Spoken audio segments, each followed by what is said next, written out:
Oke, baik. Bismillah. Assalamualaikum warahmatullahi wabarakatuh. Selamat malam, salam sejahtera bagi kita semua. Pada kesempatan kali ini kita akan belajar tentang pendidikan kewarganegaraan di kelas 4. Adapun yang akan kita bahas pada kesempatan kali ini yaitu tentang bab 1, tentang mengenal lingkungan sekitar. Ada beberapa poin yang akan kita pelajari.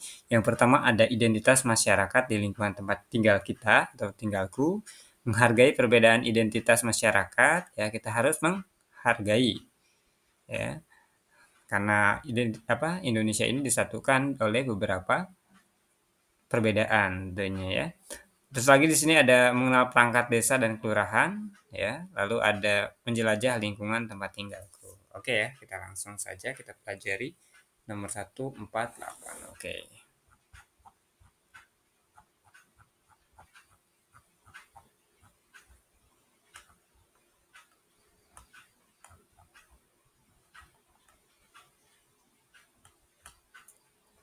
Oke, di sini kita bahas tentang apa nih? Tentang lingkungan sekitar. Ya tentu kalau kita bahas tentang lingkungan sekitar, kita akan bahas tentang identitas atau identitas daerah ya, di mana tentu kita akan bahas tentang wilayah. Wilayah itu alamat tempat ya, seperti itu ya, atau enggak kecamatan, desa dan lain seterusnya. Itu kan lingkungan. Lingkungan itu lebih ke tempat tinggal kita ya, di mana ada beberapa hal yang harus diingat ya atau dipahami berkaitan dengan lingkungan sekitar. Apa saja sih yang harus dipelajari dalam konteks kali ini? Ya tentunya ketika kita bahas tentang lingkungan ya, di tempat tinggal kita atau tinggalku, tentunya kita akan bahas tentang identitas masyarakat ya, identitas daerah kita ya. Identitas itu apa sih? Identitas masyarakat itu adalah ciri khas yang dimiliki oleh kelompok orang dalam suatu wilayah, di mana identitas ini bisa berupa apa aja sih? Yang pertama ada nama daerah. Ya, contohnya sini ada RT, RW, desa, kelurahan, kecamatan gitu ya. Ada provinsi itu adalah daerah gitu ya. Bahasa yang digunakan ya. Nah, tentu setiap daerah biasanya berbeda bahasa ya. Kalau Jawa Barat itu biasanya bahasa Sunda ya, bahasa lokalnya. Kalau ke Jawa sebelah tengah, itu Jawa Tengah gitu ya, itu beda lagi bahasanya. Mereka lebih lebih menggunakan bahasa bahasa Jawa. Kita pergi lagi ke Jawa Timur, sama mereka juga lebih ke bahasa Jawa, seperti itu. Nah, eh apa namanya, ketika teman-teman kok bisa gitu bertanya, kenapa sih kok Indonesia ini disatukan oleh beberapa bahasa gitu, oleh beberapa budaya, suku, bahasa dan lain seterusnya. Tentunya karena Indonesia ini digabungkan oleh beberapa kerajaan zaman dulunya itu. Nah, kalau kerajaan apa kerajaan apa namanya tuh? Majapahit ya dan seterusnya lah, banyak sekali. Intinya kan Indonesia ini awalnya bukan republik ya, tapi kerajaan, berbeda-beda bahasa, budaya gitu ya. Suku, ras. Indonesia bagian apa ya? Pokoknya Jawa Barat dengan Jawa Timur berbeda bahasanya. Berbeda juga suku kulitnya. Kita bahas lagi ke Papua, berbeda juga. Nah, makanya Indonesia itu digabungkan, disatukan seperti itu. Luar biasa ya Indonesia itu. Nah, tentu setelah kita sudah memahami daerah, ya tadi kedaerahan itu ada Jawa Barat atau enggak, di Jawa Barat itu ada apa aja sih? Ada Bogor. Di Bogor itu ada apa aja sih? Ada beberapa kecamatan di Bogor itu. Terus lagi ada setiap kecamatan itu ada beberapa desa gitu. Ini panjang sekali ya karena makin saking luasnya seperti itu. Nah, setelah kita bahas tadi daerah, terus kita akan bahas tentang bahasa yang digunakan. Setiap daerah ya tentunya memiliki ciri khas masing-masing. Salah satunya adalah bahasa yang digunakan. Kalau di Jawa Barat tentu menggunakan bahasa Sunda. Kalau kita beralih ke Jawa Tengah berarti beda lagi tentunya bahasanya ya. Meskipun kita masih satu Jawa ya. Mereka menggunakan bahasa Jawa. Terus lagi kalau ke Jawa Timur ya mereka juga Jawa. eh, Beranjak ke Jakarta. bahasa lokalnya adalah bahasa Betawi. Aneh agak aneh nih gitu kan. Terus lagi beranjak ke Banten ya. Banten itu awalnya pecahan dari Jawa Barat ya. Eh, Banten itu masih menggunakan bahasa bahasa Sunda, pecahan ya. Terus lagi kita lanjut ke mana? Ke Minang, apa namanya? Padang ya. Sumatera Barat, Sumbar ya. Ada Padang atau Bukit Tinggi. Mereka menggunakan bahasa apa? Bahasa apa ya? Bahasa Minang ya. Nah, seperti itu. Terus di Manado ya, di Manado menggunakan bahasa Manado gitu ya. Terus lagi yang bahasa Melayu itu apa? Riau kalau nggak salah tuh. Dia menggunakan bahasa Melayu. Oke, setelah kita bahas tentang bahasa-bahasa ya, bahasa-bahasa lokal sedikit ya, kita bahas tentang itu. Maka kita akan bahas ke pakaian adatnya ya. Setiap daerah itu memiliki pakaian adat masing-masing. Kalau teman-teman kira-kira ada gambaran kira-kira yang terbenak di pikiran teman-teman, pakaian mana? Ciri khas mana? Oke, sebutkan aja, maksudnya nggak harus langsung kan gitu. Oke ya betul kalau bahas ini apa pakaian adat itu di Kalimantan Dayak yang sering saya lihat di apa di televisi ya karena saya belum pernah ke sana juga gitu. Nah di sana itu apa pakaian adatnya itu bercorak bagus ya. Nah di sini juga ada nih seperti itu. Asal daerah mana, nama sukunya apa, nama pakaiannya apa, bahasa daerahnya apa, tari tradisionalnya apa, agama atau kepercayaannya apa. Ini gambar apa ini? Ya, gambar apa namanya? Tadi apa pakaian adat siapa? Lalu teman-teman jabarkan di sini. Nah, teman-teman untuk apa mencari silahkan cari di internet ya. Nanti apa teman-teman kirimkan datanya ya. Ini sebagian dari tugas teman-teman untuk belajar. Ini Dayak teman-teman. Saya kasih tahu ini suku Dayak. Asal daerahnya dari mana tuh Dayak itu Kak? Kalimantan. Nama pakaiannya apa? Cari teman-teman. Bahasa daerahnya apa nih di Dayak gitu ya. Nah, tari tradisionalnya apa? Agama atau kepercayaannya apa di sana? Seperti itu ya. Oke. Di sini ada apa nama wilayah yang terdiri dari banyak rukun warga atau dusun kampung? Apa nama daerah? Apa nama wilayah yang terdiri dari banyaknya rukun warga RW atau dusun? Ya, wilayah apa? Perdesaan. Terdiri dari banyaknya rukun warga RW, ada RW 1 atau dusun ya. Bahasa RW itu dusun atau kampung-kampung.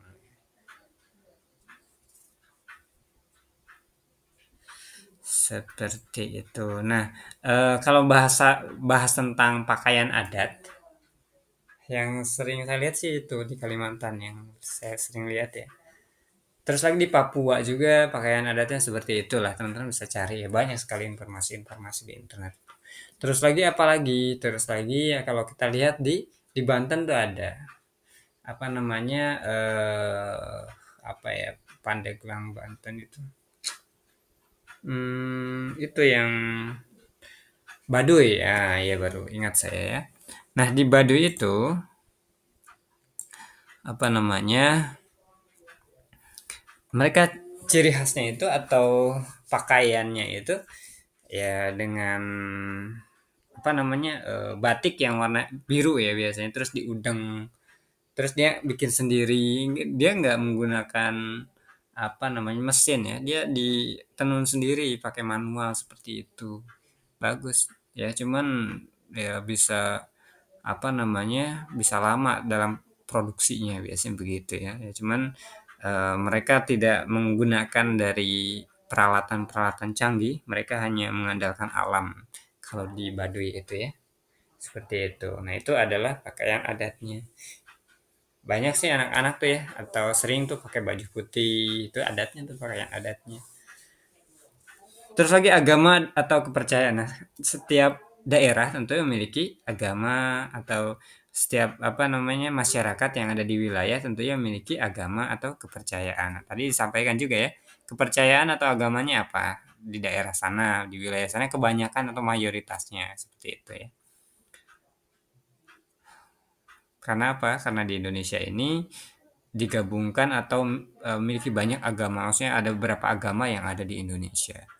Ada yang tahu teman-teman agama apa saja? Islam, oke. Terus apa lagi? Ada yang tahu? Setelah agama Islam tadi udah, Kristen, lalu Katolik, Hindu, Buddha, Konghucu di Indonesia itu ya. Kalau nggak salah seperti itu. Karena memang ada 5. Lalu setelah kita bahas tentang agama, ya biasanya apalagi yang ada di lingkungan sekitar kita?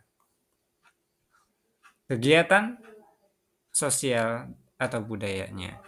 Nah, kegiatan sosial itu ada yang biasanya ya gotong royong ya, kegiatan-kegiatan apa aja tuh kira-kira teman-teman? Ada yang tahu?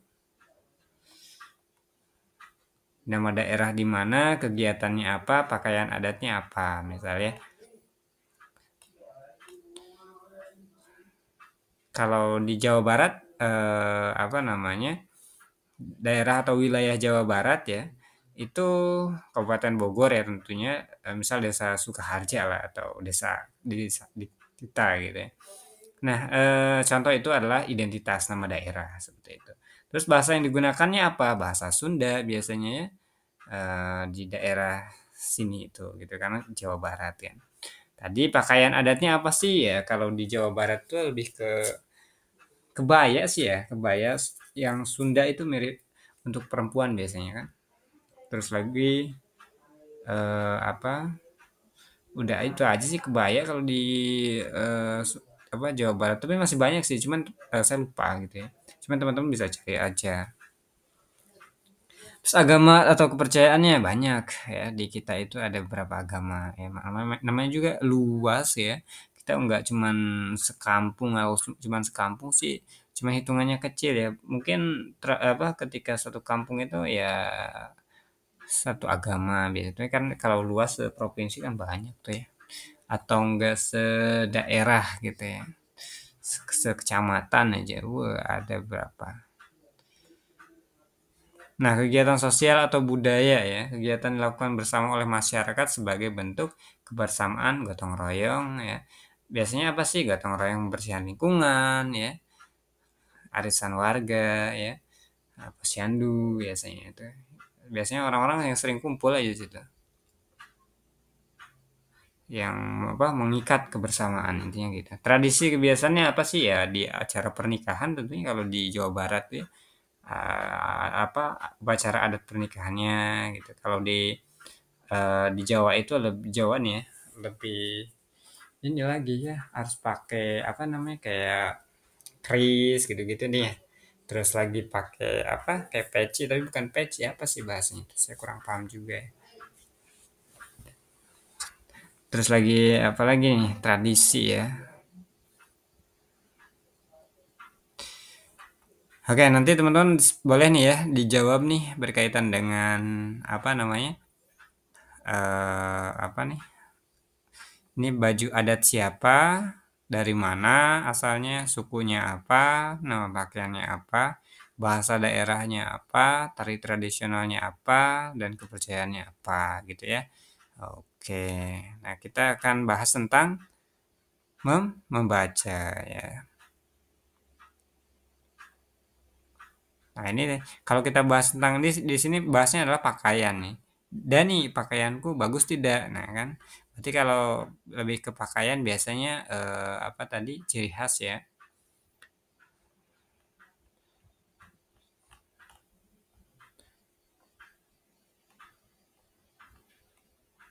Pakaian adat biasanya. Ini teman-teman kira-kira pakaian adat siapa nih?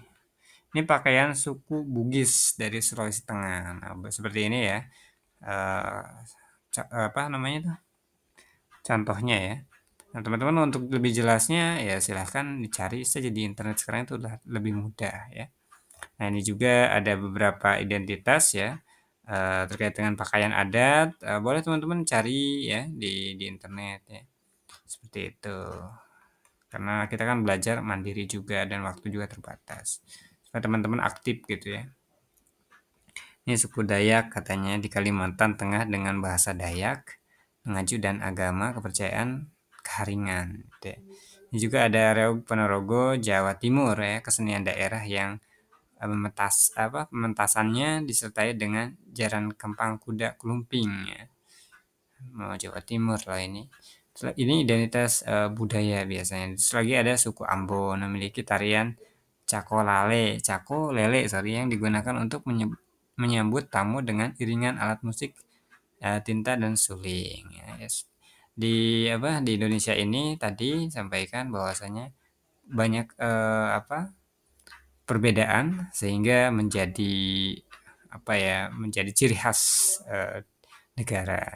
Sini juga ada berdiskusi teman-teman bisa nih mengisi saja gitu. Nah ini Bali nih ya. Ini baju adatnya itu Bali. Terus lagi ini baju adatnya apa? Pakaian adatnya apa nih? Suku Minang seperti itu. Nah, teman-teman bisa cari juga berkaitan dengan seni dan budayanya. Ini cari aja di internet seperti itu. Tapi kalau enggak juga ya enggak masalah. Yang penting kita sudah belajar atau memahami.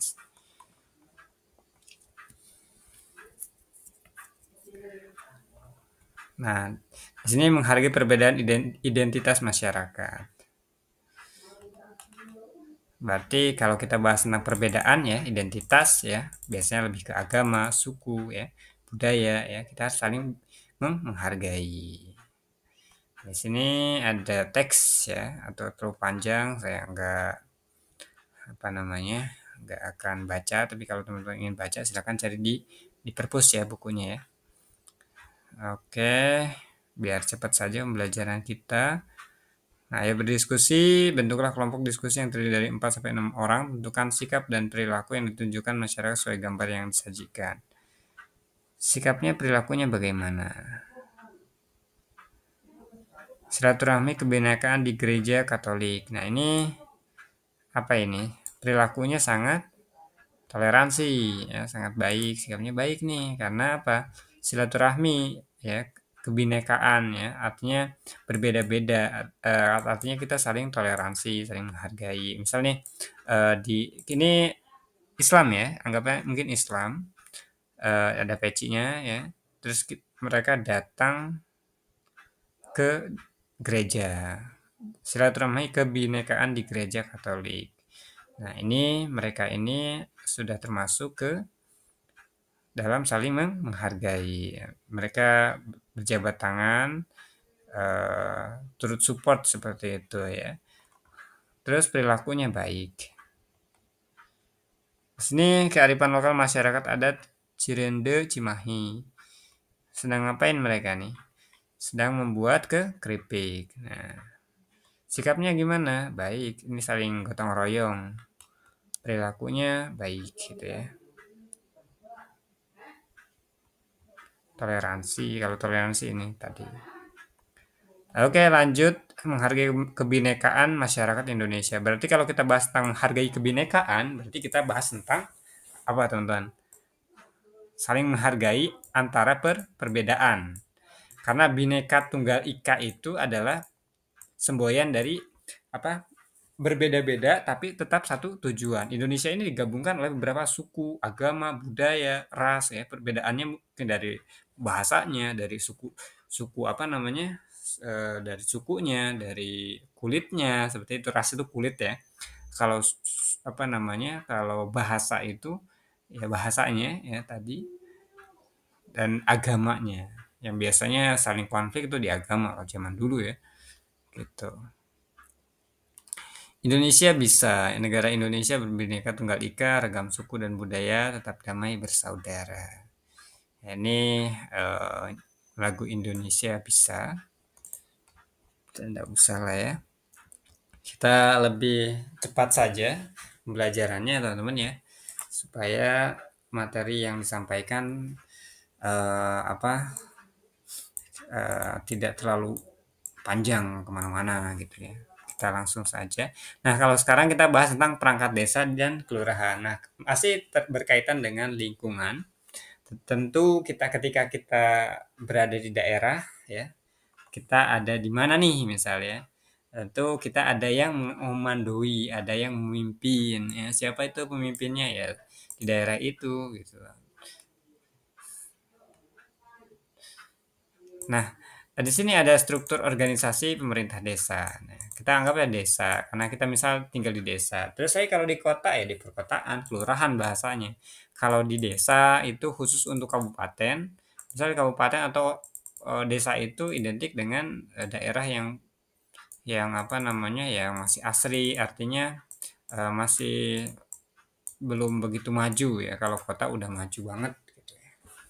Nah, di sini ada struktur organisasi, kepala desa, BPD, ya, sekretaris desa, kasih pemerintah, kasih kesejahteraan, kasih pelayanan. Nah, itu di bawah dari kepala desa. Terus lagi sekretaris itu membawahi beberapa kasih, ada kasih tata usaha, kasih keuangan, kasih perencanaan.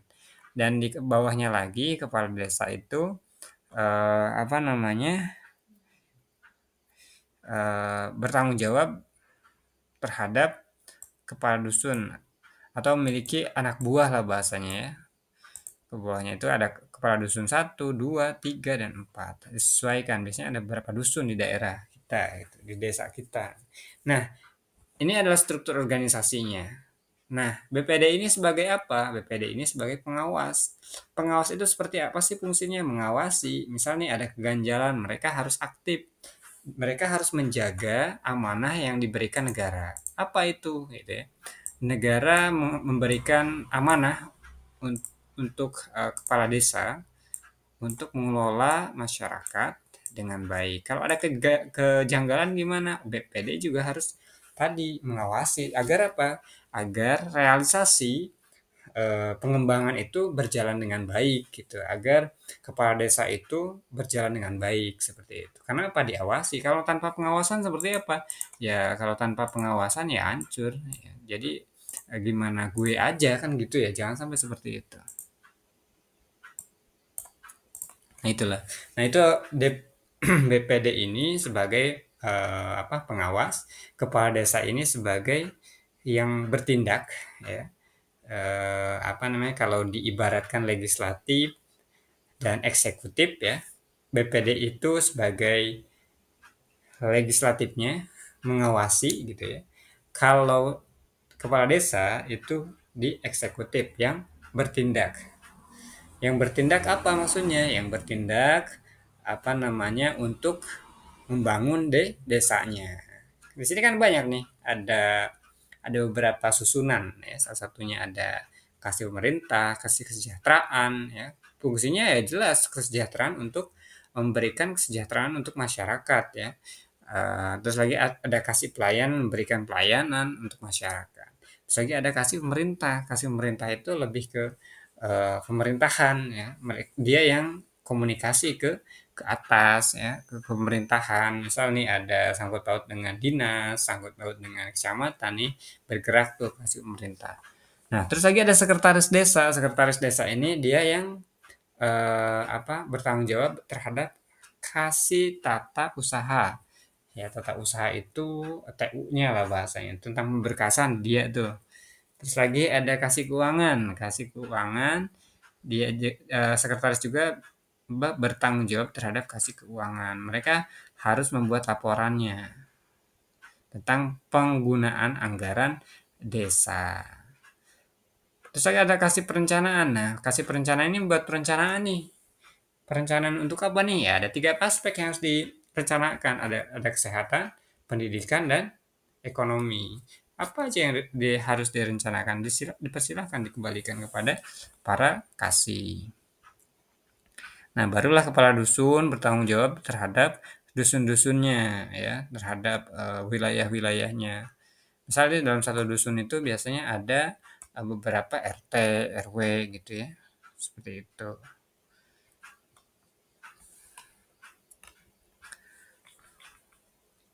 Nah, kenapa sih apa kepala desa itu harus diawasi? Ya, karena namanya bekerja ya, mereka itu bekerja untuk rakyat ya. Kalau nggak diawasi takutnya apa? Semena-mena kan gitu ya. Takutnya apa? Takutnya terjadi hal-hal yang tidak diinginkan. Contohnya seperti apa? Negara ini memberikan dana APBD, dana dari pajak yang kita bayarkan kepada pemerintah, dan pemerintah memberikan kembali pajak itu kepada setiap daerah, setiap desa lah, contoh seperti itu dengan nama APBDes ya. APBN atau APBDes bahasanya. Nah, APBDes itu setiap tahun itu sekitar ratus berapa miliar gitu. Nah, digelontorkan untuk setiap desa. Nah, bagaimana desa atau kepala desa itu untuk apa namanya, untuk mengolah anggaran itu supaya apa? Supaya bisa menjadi desa yang apa? Ada yang tahu desa apa? Desa yang sejahtera, desa yang maju gitu ya. Bisa saja uang itu digelontorkan untuk pengembangan daerah, perbaikan jalan, ya, lalu ada pengembangan ekonomi, pengembangan pendidikan dan seterusnya. Kan di sini ada nih. Oke ya.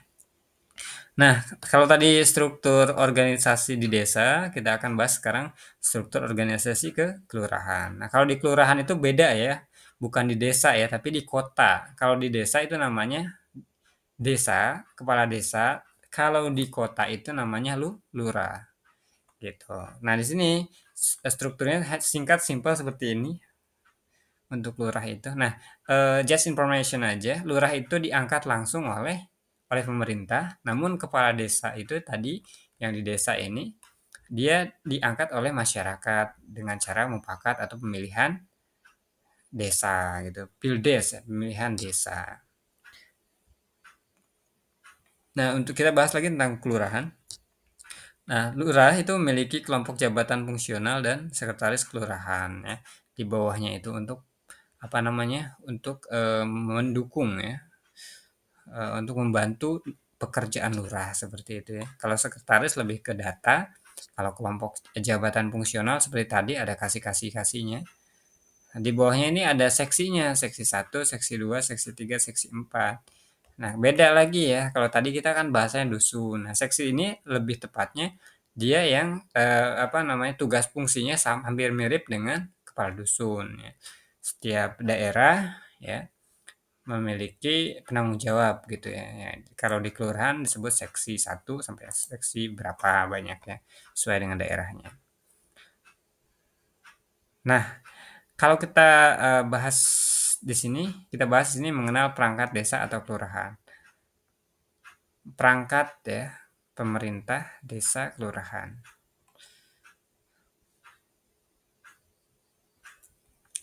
Ada sekretaris, BPD, kepala dusun, RT. Nah, kalau kelompok fungsional tadi itu masuk ke kelurahan. Kalau kepala desa, kepala seksi masuk ke kemana? Ke kelurahan. Kalau RW, kok sorry, ke kelurahan, ke desa. Yang tadi ke desa. Kalau RW masuk ke desa. Kepala urusan keuangan itu ke desa. Kalau BPD ya tentu di desa itu. Sekretaris bisa di desa, di kelurahan juga. Seperti tadi ya.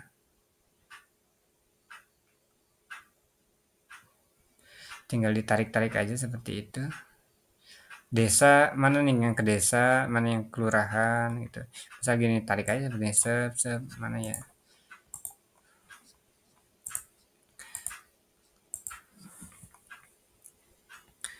Ini bisa nggak ya? Oh, ini mah teks ya. Iya, teks.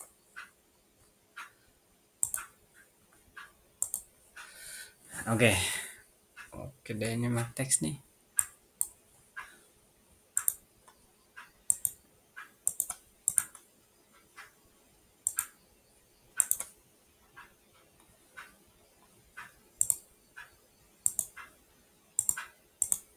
Oh, ini nih. Nah, sekretaris juga bisa masuk di sekdes ya, sekretaris desa. RT itu ada di kelurahan, ada di kok bisa lagi. RT ada di desa juga seperti itu. Kepala dusun, kadus. Nah, ya, kalau kadus mah di desa.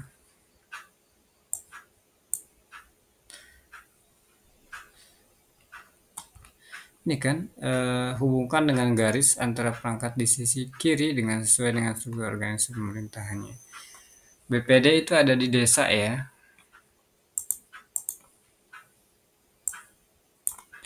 BPD sekretaris, sekretaris tuh bisa di dua-duanya.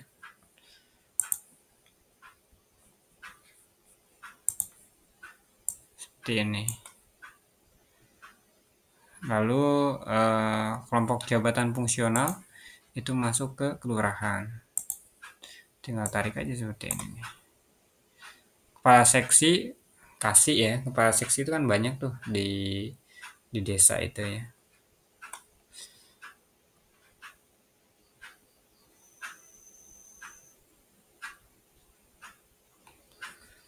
Mana sih? Nah, di RW itu masuknya kemana? Kepala seksi kasih nih. Kasih kepala seksi seksi satu seksi 2. Nah, kepala seksi itu masuk di kelurahan. RT RW, RT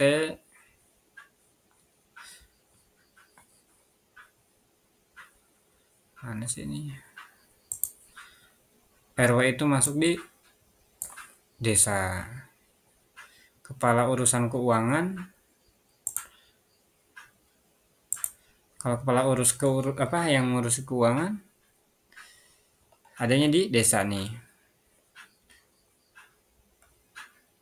Kepala kasih itu sebagai kepala ya, kepala urusan keuangan.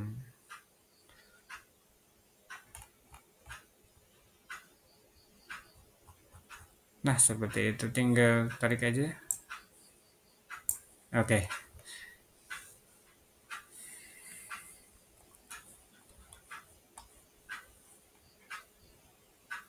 Oke, teman-teman, itu. Lanjut kita ke sini. Saya lebih enak pakai enggak ini ya, coret-coretan begini.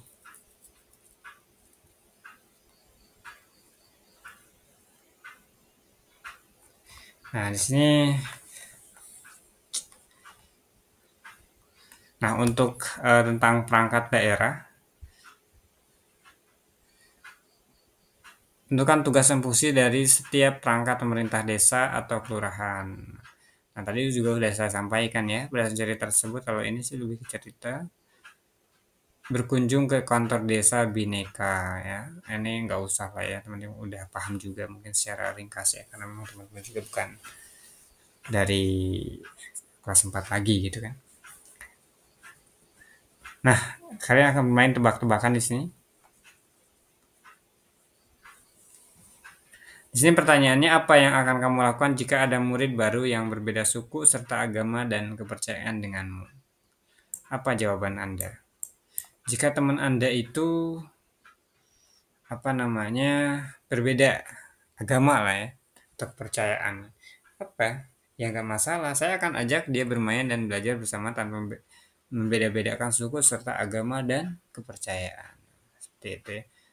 Nah, sini mungkin pertanyaannya bebas ya. Jadi bagaimana cara seseorang untuk menjadi kepala desa? Nah, kepala desa itu dipilih oleh rakyat. Berarti kita harus dapat suara rakyat. Mengajukan diri untuk dipilih secara langsung oleh penduduk di desa ya, sama saja seperti tadi. Nah, di sini apa nih? Menjelajah lingkungan tempat tinggalku, daerah pinggir sungai. Wah, serem banget ya, ini pinggir kan. Ini sungai nih, ini rumah-rumah nih. Ini pemandangan sawah dan pegunungan. Ini fix desa nih. Ini biasanya perkotaan nih kalau begini. Rame, terus di pinggirnya ini sungai gitu ya. Sudah padat banget. Ruang terbuka hijau enak sekali. Terus ada puskesmas ya. Nah, kalau puskesmas ini adalah milik pemerintah, teman-teman. Jadi kita kalau mau apa ke puskesmas ya silahkan. Biasanya gratis atau bayar 5.000.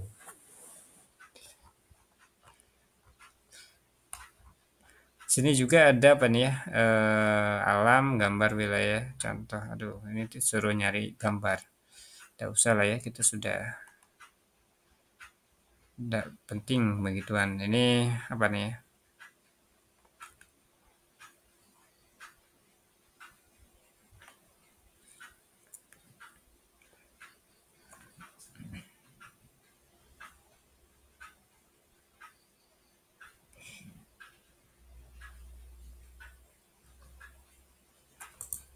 Nah, di sini di buku ini tidak dijelaskan. Teman-teman bisa mencari apa?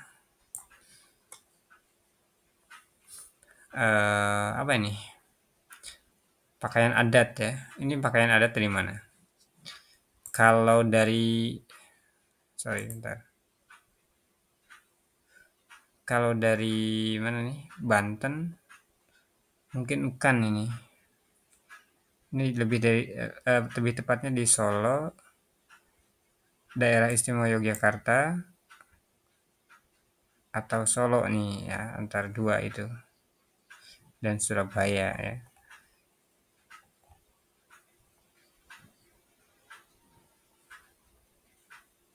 Ini nanti kita akan lebih ulas ya berkaitan dengan apa pakaian adat ya. Nanti kita akan cari. Kita ngulas aja sekarang Pandopo nih. Ya, lebih simpel saja belajarnya kita. Oke, untuk bab pertama berkaitan dengan lingkungan sudah kita pelajari. Mungkin PR untuk teman-teman adalah PR-nya adalah mencari pakaian adat. Hanya itu aja sih. Pakaian adat sukunya dan kepercayaan. Kalau kepercayaannya banyak sih ya, ya sukunya aja.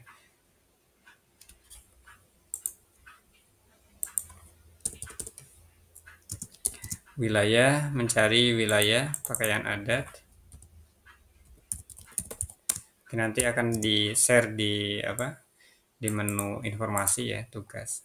Oke, saya rasa itu teman-teman untuk pembelajaran kita kali ini karena memang pembelajaran ini tuh lebih ke harus pencarian ya, mencari data karena tidak disampaikan dengan detail di buku. Seperti itu. Oke, saya rasa itu untuk pembelajaran kita kali ini. Demikian, terima kasih. Tetap semangat untuk kita semua. Terima kasih.